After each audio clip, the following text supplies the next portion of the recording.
This is the 7th video in the grade 8 equation series, and we are going to solve equations where there are fractions in the equation.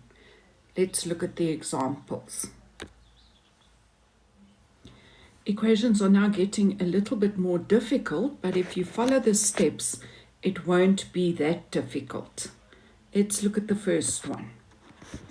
So the first step we're going to do, note to self. So the first thing you should do is everything to fraction form.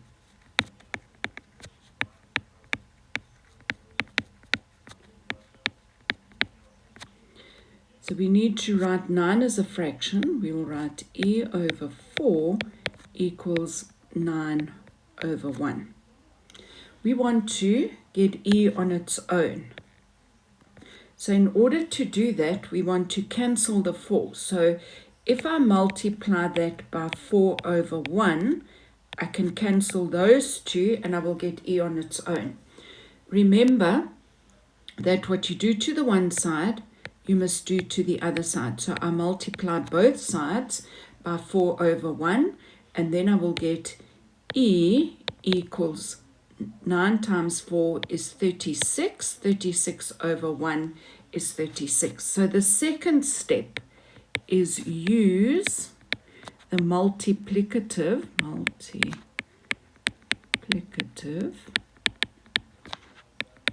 inverse. So I'm multiplying both sides by whatever the variable is divided by. Let's look at the next one. Right, the first step was everything to fraction form. So I will follow the steps and I will just add to them as I go along. So I'm going to put 24t over 1. I haven't changed the value. Now I have 24t over 1 multiplied by 3, equal to 3 over 2. If I now have a fraction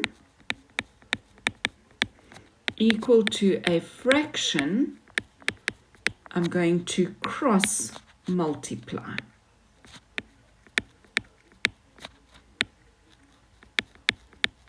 You can only do it if you have one fraction equal to one fraction. So I'm going to take 24t and I'm going to multiply by 2. 24t multiplied by 2 equals 1 times 3. Now remember the rules of algebra: signs, numbers, letters. Signs, numbers, letters. 2 times 24 is 48. So I have 48t equals 1 times 3 is 3. I use the multiplicative inverse, so whatever is in front of t, I divide by that so that I can get t on its own. What I do to the one side, I have to do to the other. So I'm going to divide by 48, and I can simplify. 3 goes into 3 once, 3 into 48 goes 16, so t equals 16. This one looks different. Now remember, the first thing we do in algebra is we circle terms. So I have 2 terms on the left and 1 term on the right, but if you notice, this is merely a number. So we can go and use our method that we've been using up to now: variables on the left, numbers on the right. So to get rid of the negative 2, I must add 2. We use the additive inverse. If I add 2 on that side, I must add 2 on that side. I'm only working with that, so I will keep 4x plus 3 over 8. And I'm going to, I'm going to minus 2 plus 2 equals 1 plus 2. Now that would cancel that out, which was the idea of getting my numbers to the right hand side. So now I have 4x plus 3 over 8 equals 2 plus 1 is 3.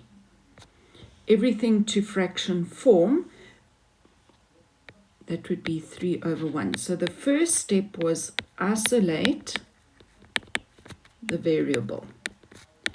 I'm not concerned what it looks like, but I just know that the variable is here. So I'm not concerned what it looks like. I just make sure the variable's on the left-hand side.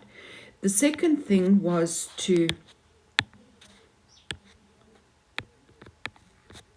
variables to the left-hand side and constants to the right-hand side.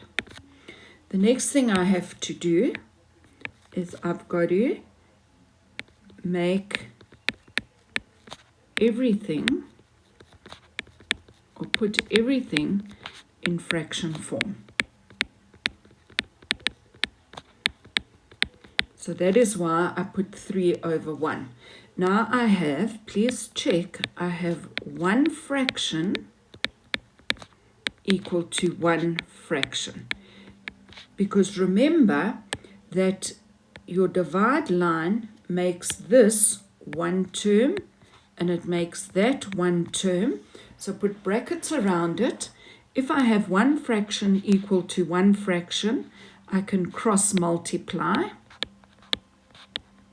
So I'm going to take the whole of this and I'm going to multiply by 1. So 1 times 4x plus 3 equals 8 times 3. And I will get 4x plus 3 equals 24. And now I solve my equation as I've done in the past. Variables on the left-hand side. So I'm going to subtract 3 and I'm going to subtract 3 there. These two will cancel. I now have 4x equals to 24 minus 3. 4x equals 21. That was additive inverse. Now I'm going to do the multiplicative inverse, where I'm going to divide by the coefficient of x. Remember, whatever's in front of the x, you divide by. So x equals 21/4. And you cannot simplify there. You can leave it like that, or x equals 4 goes into 21. 5 fours are 25 1/4.